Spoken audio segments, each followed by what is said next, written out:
In Part 1 of this series, Two-Way Survival Radios, we first discussed the findings of the EMP Commission, that an EMP event could potentially wipe out 90% of America's population.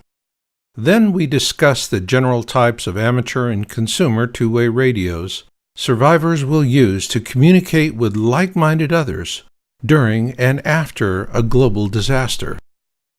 Here we see a picture of a family in their Cold War-era shelter.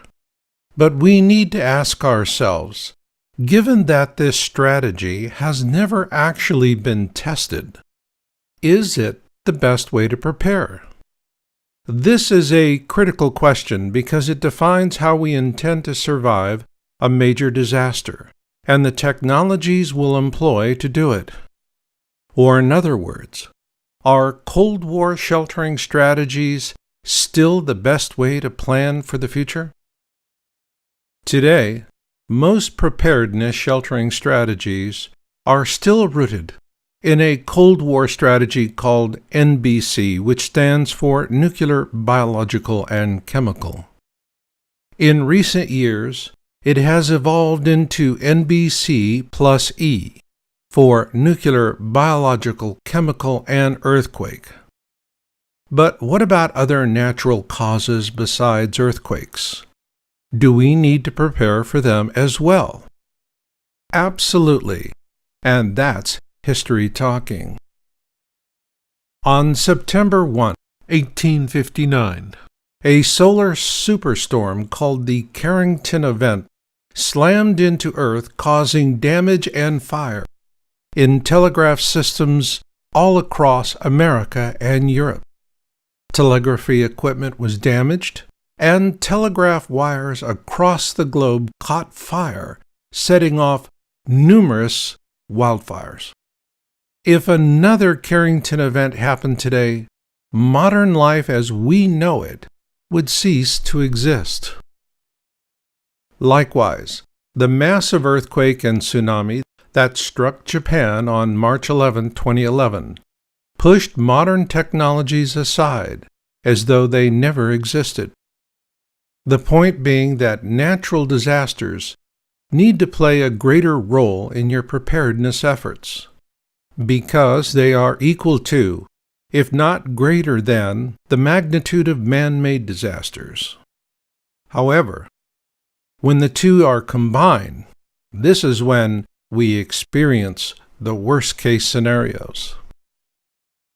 It is this worst-case scenario that compelled co-author Duane W. Brayton and I to devote 3 entire chapters of Radio Free Earth to the threat of man-made and natural electromagnetic pulse EMP events and attacks, so that survivors can avoid or mitigate the damage they'll do to survival two-way radios. Is this level of planning something that can be dismissed as overkill? Not if you listen seriously to what our government has to say. In a 2017 executive report by the Congressional EMP Commission, they state, a long-term outage owing to EMP could disable most critical supply chains, leaving the U.S. population living in conditions similar to centuries past, prior to the advent of electrical power. This is a powerful statement, but the next paragraph in their report says it all. In the 1800s, the U.S. population was less than 60 million, and those people had many skills and assets necessary for survival without today's infrastructure.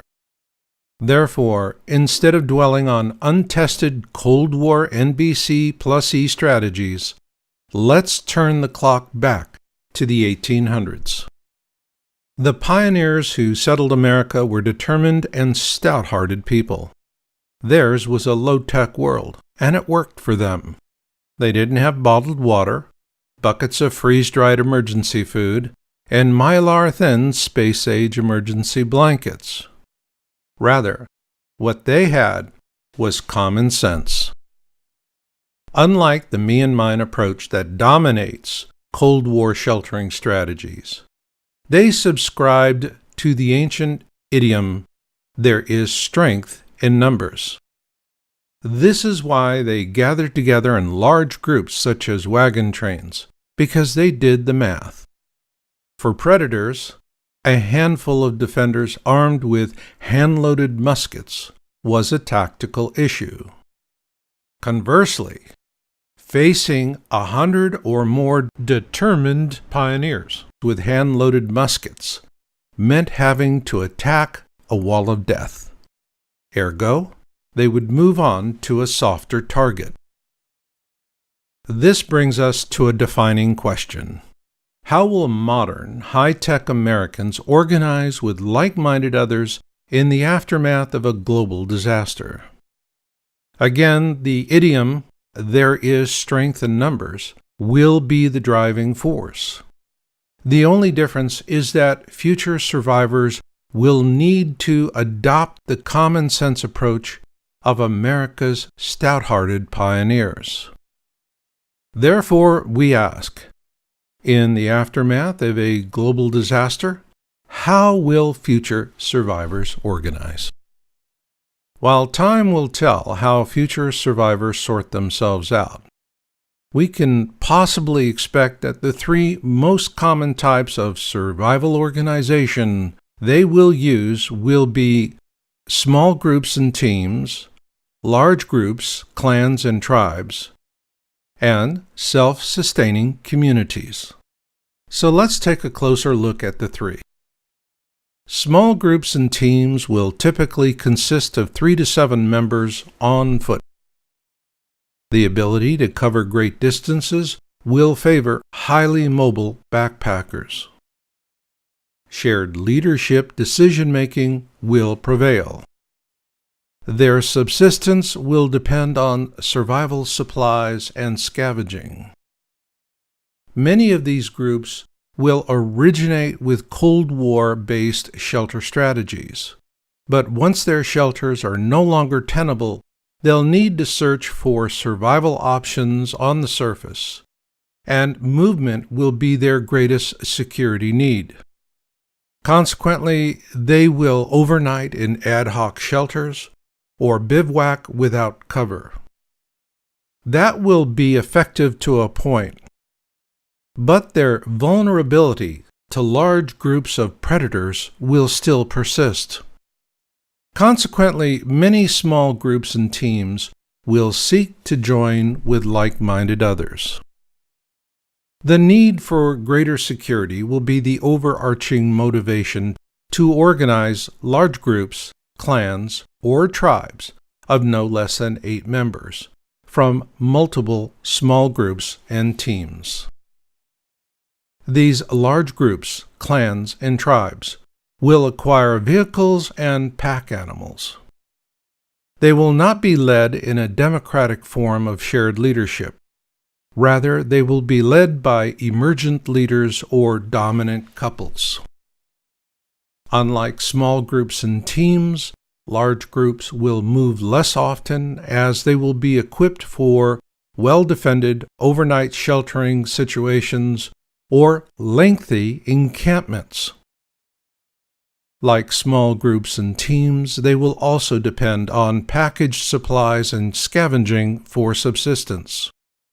With the need for greater security achieved by the formation of large groups, clans, and tribes, the next greater need will be that of self-sufficiency. Consequently, many will seek to form self-sustaining communities by joining with like-minded others. With their security needs met, large groups, clans, and tribes will face a new overarching need for a long-term solution, that being a self-sustaining community, which will typically have a membership of 100 to 150 members. Why 150? This is called Dunbar's number, in honor of British anthropologist Robin Dunbar, who first proposed it in the 1990s. How does it apply here? In a community of 150, each member will know the others, and therefore be able to maintain trusted and stable social relationships. Because self-sustaining communities will be formed from multiple large groups, clans, and tribes, these communities will inherit a large fleet of vehicles, along with riding animals and pack animals. While the emergent leaders or dominant couples of the multiple large groups, clans, or tribes will continue in some form of representation, the need for a big tent single vision for the entire community will lead to the formation of a democratically elected leadership.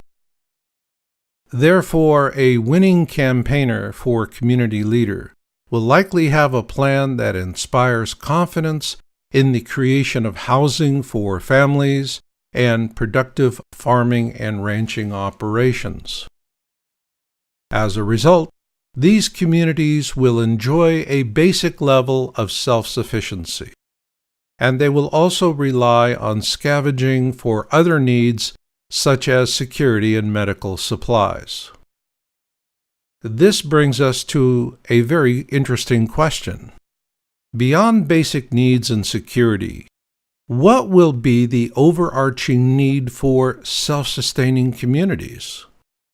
Of all the questions we've asked and answered so far in this series, this question will be the most important of all for those of you watching this program.